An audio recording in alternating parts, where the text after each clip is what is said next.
Hello， 大家好，今日同大家介紹一個蒜香氣炸排骨。我哋將排骨擺喺個鍋裏面，然後跟住用2大茶匙嘅生粉用水洗乾淨佢，用隻手不停咁樣捽啲排骨，等佢啲污糟嘢出晒嚟，然後跟住用清水過乾淨之後，就用廚房紙索乾水，記得索乾水先至好醃排骨啦，咁會更加入味嘅。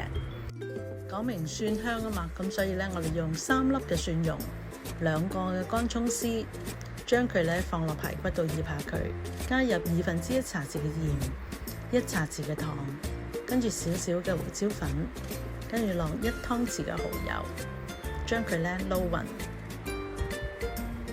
將所有醃料撈勻之後，再加多1茶匙嘅生粉，然後加入少少嘅水，將佢攪勻。大約醃1個鐘頭咁就入味噶啦。跟住我哋就將啲排骨放入去預熱咗嘅氣炸鍋裏面，我哋將佢平均咁樣鋪喺個氣炸鍋裏面，跟住我哋就用180度火焗佢15分鐘。焗完15分鐘之後我哋開出嚟，跟住就將啲排骨再反轉。將佢全部反轉希望可以個顏色更加均勻。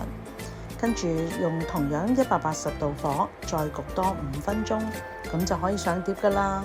嗱，你睇下個顏色係咪好靚呢？食嘅時候再加啲美椒鹽會更加惹味。你哋都試下。